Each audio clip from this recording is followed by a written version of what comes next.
मनवंतर आदि काल विभाग का वर्णन। श्री मैत्रेय जी कहते हैं, दो परमाणु मिलकर एक अणु होता है। तीन अणुओं के मिलने से एक तरस रेणु होता है, जो झरोखे में से होकर आई हुई सूर्य के किरणों के प्रकाश में आकाश में उड़ता देखा जाता है। ऐसे तीन तरस रेणुओं को पार करने में सूर्य को जितना समय लगता है उसे त्रुटि कहते हैं। इससे 100 गुना काल वेद कहलाता है। तीन वेद का एक लव होता है। तीन लव को एक निमेष कहते हैं। तीन निमेष को एक सन कहते हैं। 5 सन की एक काष्ठा होती है। 15 काष्ठा का एक लघु होता है। 15 लघु की एक नाडिका अर्थात दंड कही जाती है। 2 नाडिका का एक मुहूर्त होता है और दिन के घटने बढ़ने के अनुसार 6 या 7 नाडिका का एक प्रहर होता है। यह याम कहलाता है, जो मनुष्य के दिन या रात का चौथा भाग है। 6 पल तांबे का एक ऐसा बर्तन बनाया जाए जिसमें एक परस्त जल आ सके और 4 मासे सोने की 4 अंगुल लंबी सलाई बनवाकर इसके द्वारा उस बर्तन के पेंदे में छेद करके उसे जल में छोड़ दिया जाए। जितने समय में एक परस्त जल उस बर्तन में भर जाए, वह बर्तन जल में डूब जाए, उतने समय को एक नाडिका कहते हैं। 4-4 पहर के मनुष्य के दिन और रात होते हैं। 15 दिन रात का एक पक्ष होता है, जो शुक्ल और कृष्ण भेद से 2 प्रकार का माना गया है। इन दोनों पक्षों को मिलाकर एक मास होता है, जो पितरों का एक दिन रात है।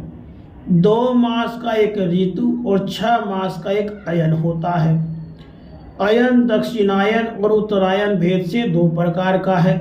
ये दोनों अयन मिलकर देवताओं के एक दिन रात होते हैं। मनुष्य लोक में ये वर्ष या 12 मास कहे जाते हैं। ऐसे 100 वर्ष की मनुष्य की परम आयु बताई गई है। चंद्रमा आदि ग्रह, अश्वनी आदि नक्षत्र, समस्त तारा मंडल के अधिष्ठाता काल स्वरूप भगवान सूर्य परमाणु से लेकर संवत्सर पर्यंत काल में 12 राशि रूप संपूर्ण भुवन कोश की निरंतर परिक्रमा किया करते हैं। सूर्य, बृहस्पति, सवन, चंद्रमा, नक्षत्र संबंधी महीनों के भेद से यह वर्ष भी संवत्सर, परिवत्सर, ईडावत्सर, अनुवत्सर और वत्सर कहा गया है। सतयुग, त्रेता, द्वापर और कल ये 4 युग अपनी संध्या और संध्यांशों के सहित देवताओं के 12 सहस्र वर्ष तक रहते हैं। इन सत्य आदि चारों युगों में क्रमशः 4, 3, 2 और 1 सहस्र दिव्य वर्ष होते हैं और प्रत्येक में जितने सहस्र वर्ष होते हैं उससे दुगने 100 वर्ष उनकी संध्या और संध्यांशों में होते हैं। युग के आदि में संध्या होती है और अंत में संध्यांश। इनकी वर्ष गणना सैकड़ों की संख्या में बतलाई गई है। इनके बीच का जो काल होता है उसी को काल वेताओं ने युग कहा है। प्रत्येक युग में एक एक विशेष धर्म का विधान पाया जाता है। सतयुग के मनुष्यों में धर्म अपने चारों चरणों में रहता है। फिर अन्य युगों में अधर्म की वृद्धि होने से उसका एक एक चरण क्षीण होता चला जाता है। प्यारे विदुर जी, त्रिलोकी से बाहर महरलोक से ब्रह्मलोक पर्यंत यहाँ के एक सहस्र चतुर्युगी का एक दिन होता है और इतनी ही बड़ी रात्रि होती है, जिसमें जगत कर्ता ब्रह्मा जी शयन करते हैं।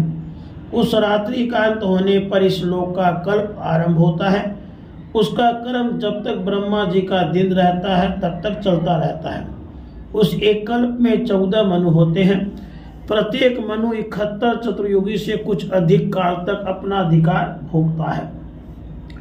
प्रत्येक मनवंतर में भिन्न भिन्न मनुवंशी राजा लोग, सप्तर्षि, देवगण, इंद्र और उनके अनुयायी गंधर्व आदि साथ साथ ही अपना अधिकार भोगते हैं।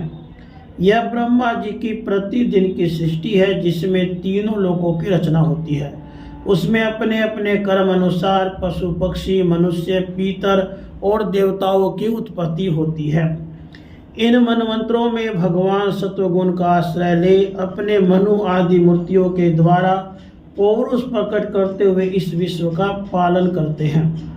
काल क्रम से जब ब्रह्मा जी का दिन बीत जाता है तब वे मनोगुण के संपर्क को स्वीकार कर अपने सृष्टि रचना रूप पौरुष को स्थगित करके निश्चेष्ट भाव से स्थित हो जाते हैं। उस समय सारा विश्व उन्हीं में लीन हो जाता है। जब सूर्य और चंद्रमा से रहित वह प्रलय रात्रि आती है तब वे भू भुवः स्वः तीनों लोग उन्हीं ब्रह्मा जी के शरीर में छिप जाते हैं। उस अवसर पर तीनों लोग शेष जी के मुख से निकली हुई अग्नि रूप भगवान की शक्ति से जलने लगते हैं। इसलिए उसके ताप से व्याकुल होकर भृगु आदि मुनीश्वरगण महल लोक से जल लोक को चले जाते हैं। इतने में ही सातों समुद्र प्रलय काल के प्रचंड पवन से उमड़कर अपने उछलती हुई उताल तरंगों से त्रिलोकी को डुबो देते हैं। तब उस जल के भीतर भगवान शेष साई योग निद्रा से नेत्र मुंद कर शयन करते हैं। उस समय जललोक निवासी मुनिगण उनकी स्तुति किया करते हैं। इस प्रकार काल की गति से एक एक सहस्र चतुर्युग के रूप में प्रतीत होने वाले दिन रात के हेर फेर से ब्रह्मा जी की 100 वर्ष की परम आयु भी बीती हुई दिखाई देती है।